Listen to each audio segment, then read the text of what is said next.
Hello everyone, welcome to our YouTube channel banker couple.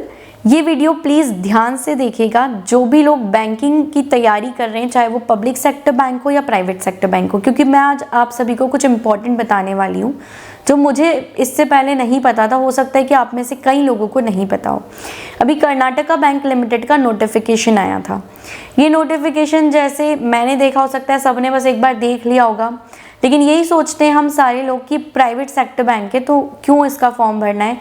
Specially वो लोग जो SBI PO, IBPS PO या RRB PO की तैयारी करते हैं। लेकिन इस वीडियो में मैं आपको बताऊंगी कि क्यों आपको इसका फॉर्म भरना चाहिए। मैंने कर्नाटका बैंक में जो मेरे फ्रेंड्स कुछ वर्क कर रहे हैं उनसे बात की और उसके बाद मुझे पता लगा कि भले ही एक प्राइवेट सेक्टर बैंक है, लेकिन ये पूरा प्राइवेट सेक्टर बैंक की तरह रन नहीं करता है। मतलब इसमें बहुत सारी चीज़ें हैं जो पब्लिक सेक्टर बैंक की तरह ही है। तो मैं आपको सबसे पहले शॉर्ट में इसका एक नोटिफिकेशन जो आया उसमें जो बेसिक चीज़ें हैं वो बताती हूँ। जिन लोगों ने नोटिफिकेशन नहीं देखा हो उनके लिए इसकी फॉर्म फिलिंग 12 अगस्त को स्टार्ट हुई थी और ये 26 अगस्त तक चलेगी। और उसके बाद इसमें जो ऑफिसर स्केल 1 है, मतलब प्रोबेशनरी ऑफिसर, उसकी वैकेंसीज आई है 4 अलग अलग फील्ड के लिए। इसमें एक जनरल बैंकिंग ऑफिसर के लिए भी आई है, उसके बाद एग्रीकल्चर फील्ड ऑफिसर के लिए भी आई है, लॉ ऑफिसर या लीगल ऑफिसर के लिए आई है और एक मार्केटिंग ऑफिसर के लिए आई है।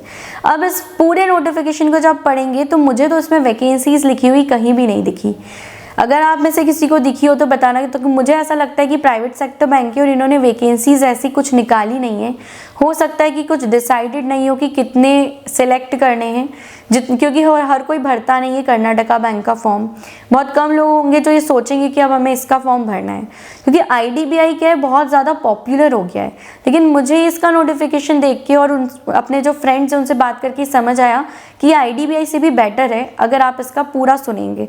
तो देखिए, सबसे पहले इसमें जो क्वालिफिकेशन मांगी है वो थोड़ी सी ऐसी है जो हर किसी के पास नहीं रहेगी, क्योंकि इसमें पोस्ट ग्रेजुएशन मांगा है। तो हर कोई पोस्ट ग्रेजुएट नहीं होता, लेकिन अगर किसी के पास पोस्ट ग्रेजुएशन की डिग्री है तो वो एलिजिबल है। चाहे फिर वो MSc करे हुए हो, MA करे हुए हो, MCOM हो या MBA हो या फिर MTech हो, वो सारे लोग इसमें एलिजिबल है। मतलब इसमें पोस्ट ग्रेजुएट मांगा है। इसमें क्लियरली ये लिखा हुआ है कि जो 1 ईयर का एग्जीक्यूटिव MBA होता है या जो 1 ईयर का डिप्लोमा होता है, पोस्ट ग्रेजुएट डिप्लोमा, वो इसमें एलिजिबल नहीं रहेंगे। जिसका 2 इयर्स का MBA होगा, इसमें कहीं ये नहीं लिखा है कि रेगुलर MBA होना चाहिए। अगर आपने डिस्टेंस से भी किया है लेकिन 2 इयर्स का किया है तो आप एलिजिबल है। दूसरा, अगर आपने ग्रेजुएट किया है एग्रीकल्चर साइंस में ग्रेजुएशन, तो आप AFO वाली पोस्ट के लिए एलिजिबल हैं। और अगर आपने लॉ में ग्रेजुएशन किया है तो आप लीगल ऑफिसर के लिए एलिजिबल है। अगर आपने MBA किया है मार्केटिंग या फाइनेंस में तो ये प्रेफरेबल है, मतलब प्रेफर करेंगे अगर आपका मार्केटिंग और फाइनेंस वाला MBA, और हो सकता है कि वो मार्केटिंग ऑफिसर वाले में आपको सिलेक्ट करें। अब इसका जब फॉर्म आप भरेंगे तो आपको समझ आएगा कि इसमें 1 भरने का ऑप्शन आ रहा है या 2 भरने का ऑप्शन आ रहा है, क्योंकि मैंने अभी इसका फॉर्म ओपन करके नहीं देखा है। इसकी जो मैक्सिमम एज है वो 28 ईयर्स है। तो जो भी लोग बहुत टाइम से तैयारी कर रहे हैं गवर्नमेंट एग्जाम्स की या बैंकिंग एग्जाम्स की, जिनका क्लियर नहीं हो पा रहा है, उनको ये फॉर्म ज़रूर भरना है। इस फॉर्म की फ़ीस 800 रुपीज़ है, लेकिन वो 800 वर्थ है। अगर आपकी और कहीं जॉब नहीं लग रही है तो ये वर्थ है आपके लिए। उसके बाद इसका जो ऑनलाइन टेस्ट है ये सितंबर में शेड्यूल है। इसकी कोई स्पेसिफिक डेट उन्होंने नहीं दी है। सिर्फ एक ऑनलाइन एग्जाम होगा, कोई प्री कोई मेंस ऐसा नहीं, सिर्फ एक ऑनलाइन टेस्ट होगा और उसके बाद इंटरव्यू होगा। लेकिन इसमें जो ऑनलाइन टेस्ट के जो एग्जामिनेशन सेंटर्स हैं वो सिर्फ साउथ में है। नॉर्थ में सिर्फ एक सेंटर है दिल्ली में, और बाकी मुंबई में भी है, और बाकी मुंबई के नीचे जितना भी साउथ में है, हैदराबाद में है। तो आप ये देख सकते हैं कि जो साउथ इंडियंस है उनके लिए तो बहुत अच्छी अपॉर्चुनिटी है। जो नॉर्थ इंडियंस है उनको थोड़ा ये कि उन्हें एग्ज़ाम देने दिल्ली जाना पड़ेगा। लेकिन अगर आपके पास कुछ भी जॉब नहीं है तो ये बहुत अच्छी जॉब है। मैं आपको सजेस्ट करूंगी कि इसका फॉर्म ज़रूर भरें। अब इसका जो प्रोबेशन है वो 1 ईयर का होगा। और जो सबसे अच्छी चीज़ जो मुझे इसमें दिखी कि इसमें जो आपकी सैलरी है, इसमें क्लियरली लिखा हुआ है कि आपकी जो CTC होगी वो approx 1 lakh rupees per month होगी। जो सुन के मुझे लगा कि यार 1 लाख रुपीज़ तो पब्लिक सेक्टर बैंक में नहीं दे रहे हैं, ये प्राइवेट सेक्टर बैंक है और ये 1 लाख रुपये दे रहा है। लेकिन फिर इसमें ये भी लिखा है कि CTC कॉस्ट टू कंपनी होता है, और इसका मतलब ये नहीं होता कि 1 लाख पूरे आपके अकाउंट में आएंगे। जो अगर 1 लाख CTC बता रहे हैं ये, तो उसमें से कुछ आपका कट जाएगा और मैं आपको एंड में बताऊंगी कि अप्रॉक्सीमेट कितनी सैलरी इसमें मिलती है। एक बार इसका हम एग्जामिनेशन पैटर्न देख लेते हैं। इसका जो एग्जामिनेशन पैटर्न है उसमें कंप्यूटर अवेयरनेस के 30 क्वेश्चंस आएंगे 30 मार्क्स के, 15 मिनट्स का टाइम रहेगा। इंग्लिश लैंग्वेज के 50 क्वेश्चंस आएंगे 50 मार्क्स के और 35 मिनट्स का टाइम रहेगा। जनरल अवेयरनेस आएगा जिसमें बैंकिंग भी पूछा जाएगा और करंट अफेयर्स भी पूछा जाएगा। 50 क्वेश्चंस 50 मार्क्स 20 मिनट्स का टाइम होगा। उसके बाद रीजनिंग के 30 क्वेश्चंस आएंगे 30 मार्क्स के और 20 मिनट्स का टाइम होगा। और क्वांट के 40 क्वेश्चंस आएंगे 40 मार्क्स के और 30 मिनट्स का टाइम होगा। टोटल 200 क्वेश्चंस 200 मार्क्स का पेपर होगा और 120 मिनट का टाइम रहेगा। उसके बाद इसमें डिस्क्रिप्टिव भी होगा। डिस्क्रिप्टिव इंग्लिश लैंग्वेज में होगा। इसमें 2 क्वेश्चंस पूछे जाएंगे, एक शॉर्ट नोट और एक ऐसे। ये टोटल 25 मार्क्स के होंगे और इसके लिए भी आपको 30 मिनट्स का टाइम मिलेगा। अब इसमें एक चीज़, ये कर्नाटका बैंक जो है साउथ का बैंक है, मैंगलोर इसका हेड ऑफिस है, इसीलिए जो पूरा पेपर ये इंग्लिश में होगा, हिंदी का ऑप्शन इसमें नहीं है। जैसे बाकी एग्जाम्स में क्या होता है, हम रीजनिंग क्वांट ये सब इंग्लिश और हिंदी दोनों में देख सकते हैं, लेकिन यहाँ पर ये आप सिर्फ इंग्लिश में देख पाएंगे। इसमें भी सेम 1/4 नेगेटिव मार्किंग रहेगी। ये सारी चीज़ें नोटिफिकेशन में मेंशन्ड है। इसमें देखिए आप इंग्लिश तो ये 50 मार्क्स की पूछ रहे हैं, लेकिन रीजनिंग सिर्फ 30 मार्क्स की पूछ रहे हैं और क्वांट 40 का। इससे आप समझ सकते हैं कि इंग्लिश को कितना ज़्यादा इंपॉर्टेंस है इस एग्ज़ाम में। तो जिसकी इंग्लिश अच्छी है वो एग्ज़ाम इजीली निकाल पाएंगे। इसका एग्ज़ाम उतना डिफिकल्ट तो नहीं आएगा जितना पब्लिक सेक्टर बैंक का आता है, लेकिन जो पैटर्न है वो बिल्कुल ही वैसा है। तो अगर आप IBPS PO या RRB PO RRB क्लर्क की एग्ज़ाम्स की तैयारी कर रहे हैं तो ये एग्ज़ाम आप ईजिली निकाल पाएंगे, क्योंकि कॉम्पिटिशन बहुत कम रहेगा। अभी गाइडली का एक इंडिपेंडेंस डे ऑफर भी चल रहा है प्राइम बंडल PDF कोर्स पे। तो अगर आप वो कोर्स लेते हैं या जो भी है, इसमें जो भी एग्जाम में आ रहा है वो वही आ रहा है जो एक पब्लिक सेक्टर बैंक में आता है।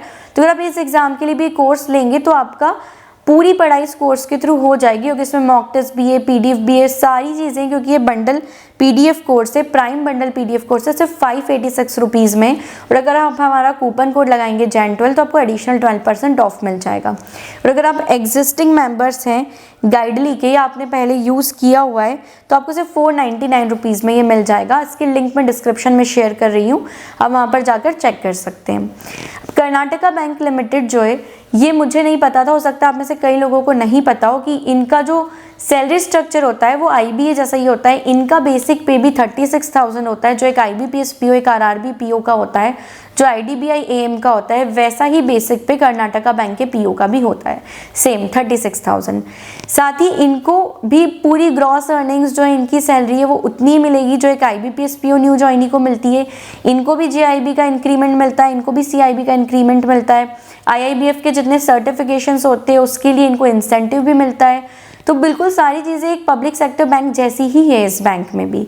इसमें आपको अलाउंसेस भी मिलते हैं, इसमें आपको लीज अकोमोडेशन मिलता है, साथ ही आपको मंथली पेट्रोल का अलाउंस मिलता है, आपको लंच एक्सपेंस मिलता है, आपको न्यूज़पेपर का मिलता है।